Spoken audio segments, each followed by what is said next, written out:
120 तास उलटून गेल्यानंतरही लॉस एंजेलिसमधील आग थांबलेली नाही. किंबहुना सँटा ॲना हा गरम वाऱ्याच्या प्रवाहाचा वेग वाढणार आहे. परिणामी आगीचा पुढे सरकण्याचा वेग वाढेल. जाळण्यासारखे जे काही वाटेत येईल ते सारे आगीच्या भक्ष्यस्थानी पडेल. या वणव्याने कल्पनातीत अशी हानी घडवून आणली आहे. हजारो घरे भस्मसात केली आहेत. आगीने अनेक गाड्या जळून गेल्या आहेत. वणव्यात किती झाडे जळून गेली आहेत हे कधीच कळणार नाही. परिणामी जागतिक तापमान वाढ आणखी वेगाने होईल. समस्या अधिक तीव्र होतील. याचा फटका जगातील सर्व देशांना बसेल. मूळ मुद्दा जे काही घडत आहे त्यावर विचार कृती का केली जात नाही हा आहे. वणवा भडकण्याच्या काही महिने आधी इन्शुरन्स कंपन्यांनी वणव्यापासून होणाऱ्या हानीची नुकसान भरपाई देणारे करार रद्द केले होते. आगीपासून होणारे नुकसान भरून देणारे नवीन विमे उतरवणे थांबवले होते. विमा उद्योग आगीच्या विम्याचे हप्ते का नाकारीत आहे तेव्हा हा प्रश्न कोणीही विचारला नाही.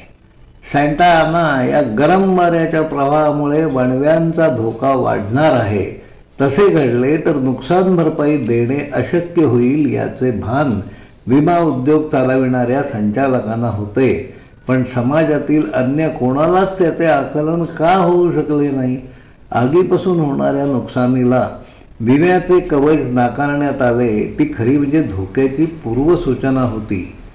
निदान जबाबदार शहाण्या नागरिकांनी एकत्र येऊन यावर विचार करायला हवा होता.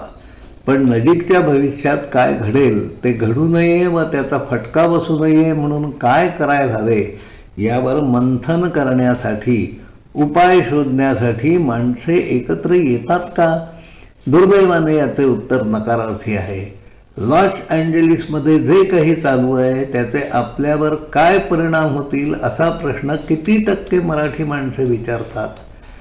लॉस एंजेलिसमध्ये जे काही घडत आहे ते बऱ्याच मराठी माणसांना माहीतही नाही. महाराष्ट्रात अमेरिकेसारखे वणवे लागणार नाहीत, पण कोणत्या ना कोणत्या रूपात निसर्गाचा तडाखा हा आपल्यालाही सोसावा लागणार आहे. प्रमाणापलीकडे फुगत चाललेल्या लोकसंख्येला आळा घालण्याचे काम निसर्ग त्याच्या पद्धतीने करील. माल्थसने हे भाकीत 18व्या शतकातच केले होते. आपली लोकसंख्या खूप वेगाने वाढत आहे. शहरातून वाढीसाठी पुरेशी जागाच शिल्लक नाही, तरीही माणसे शहरांकडे धाव घेत आहेत. नजीकच्या भविष्यात काय घडेल हे कोणीच अचूकपणे सांगू शकत नाही, पण नैसर्गिक आपत्तींचा जबरदस्त तडाखा आपल्यालाही बसणार आहे. त्यासाठी पुढील पिढ्यांची मानसिकता घडवण्याचे काम व्हायला हवे आहे. या संदर्भातील आपल्या सूचना पाठवाव्यात ही विनंती आहे. धन्यवाद.